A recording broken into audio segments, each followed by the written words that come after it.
Okay, here we are at the very front end of the International Space Station. This is the forward end of Node 2, and this is right behind this hatch is the PMA, the pressurized mating adapter, to which the space shuttle docks whenever the next space shuttle comes. You can see we have our flags up here at the most forward part. It's a 15-nation partnership, this International Space Station. So we'll start with the Node 2. We will stop at the Kibo module here, the Japanese pressurized module, and the Japanese logistics platform.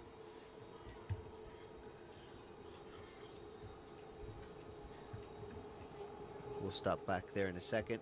We'll take a look in the Columbus module, pride of the European Space Agency, and our pride too. And then you can look down the stack, and you can see several other modules, and even into a little bit into the functional cargo block, the FGB, and then the service module. So it's a really big space station that we got. Welcome to Kibo. Please enjoy and relax in this brand new, the most spacious and quietest room in the ISS.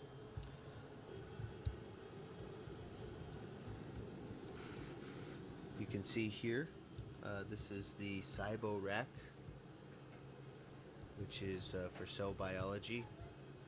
And then we have a fluid rack, Urutai. So these are the two main Japanese science racks that are up here now. There's more that are coming.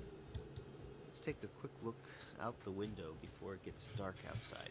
We're going around the world every 90 minutes, so we get to see a lot of sunrises and sunsets. Oh my goodness, it's beautiful out there.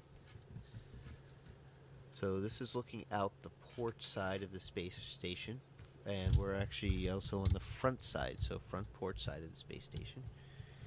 And let's take a look what we can see out there. We can see the robot arm I was talking about, the GEM RMS.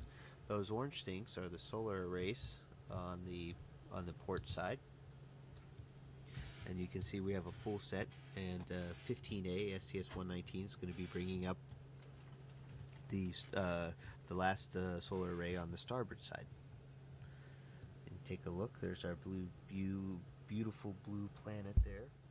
And looking at this and where we are, I'd say we're over the South Indian Ocean. You can actually see some icebergs down there, so we're actually probably between Africa and Antarctica. You can actually see the different shades of the blue water. Okay, so now fly with me. We're going to go to the Columbus module.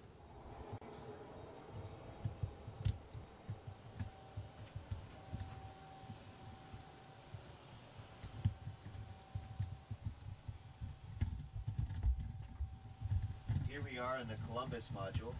You can see it's also spacious. It's also cluttered because it's a great place to store things or temporarily stow them. It's not going to be this way forever. We're going to have it nice and clean pretty soon. We're flying back to Node 2. We'll take a quick look what else we have here. We have my work area. It's a little bit cluttered right now, but this is kind of my desk. It doesn't sit out horizontally, but it has everything I need on it. This are my crew quarters right here. You can tell has my name on it. And in fact, I can give you a tour real quick of crew quarters. This is what it looks like inside. There's a fair amount of room. We'll get has a standard space station light on it. So now we're going into the Destiny Laboratory, headed aft on the space station. And there's my crewmate, Sandy Magnus. She's getting her exercise in for today. This rack is the oxygen generation system, and we have a few too many things on this rack, and we're in the middle of cleaning it off, not to interfere, but you can see oxygen, we're making oxygen, and when we make oxygen, we're breaking down water into hydrogen and oxygen, and the oxygen comes right out here. The water we're making either comes from the condensate from the air conditioning system, the water that's in the air, or urine. So this is a really neat regenerative life support system. And now we're going to go back into one of the first modules, Node 1, which is also called Unity. These are this is our pond or wall of water that's down here. We have different kinds of water, and these are called contingency water containers, CWCs. And you can see different kinds. There's water that you can drink, and water that you can use for other things like flush water or generating oxygen. Now here's the airlock.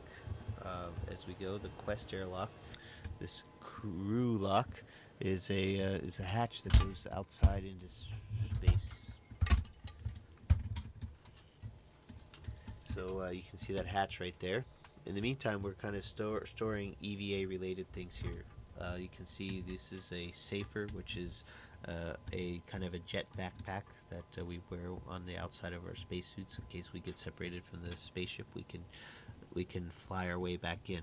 I remember being a Capcom on STS-96 when I first saw these signs. That's pretty amazing.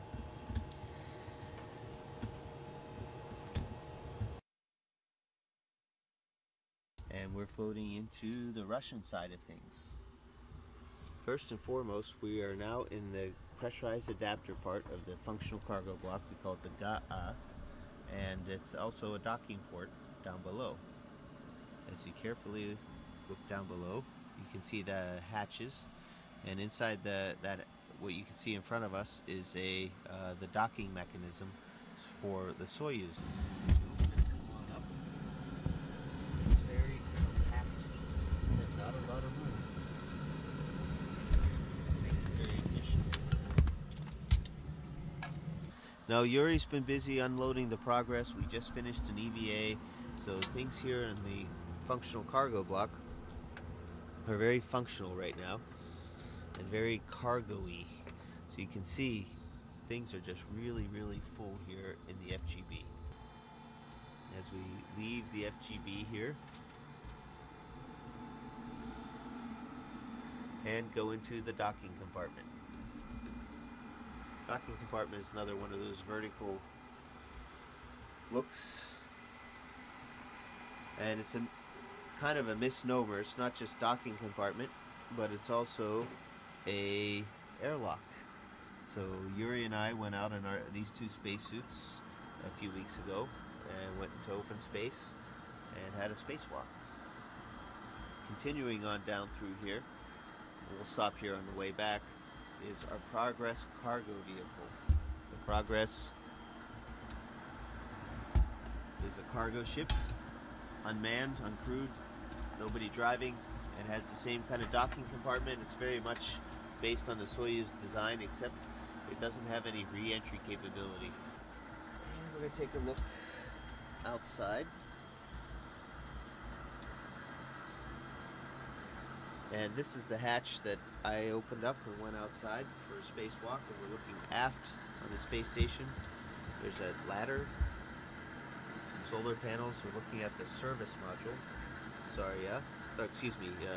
Zvezda, and looking at our beautiful planet Earth. Let's see if we get a nice little view here of Earth. A little small treat, because no tour of the space station would be complete without it. Last but not least, in the service module, Zvezda, which means star, it's the heart of the space station. It's where we used to have the only place where we could create oxygen and live with the carbon dioxide removal system, as well as a place to eat and sleep. There's my crewmate, Yuri Lonchikov, exercising on the treadmill with vibration isolation system, the TVIS. So this is our eating area. There's our table, and we're just getting ready for lunch. There's our water dispenser right there, Russian style, and our controller for the water dispenser.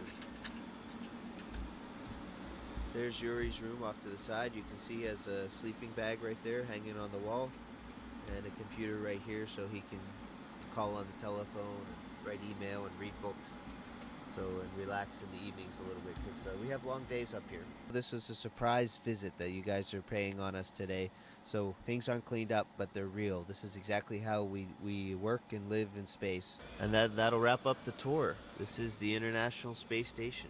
A very good example of what human beings can do when we work when we work closely together.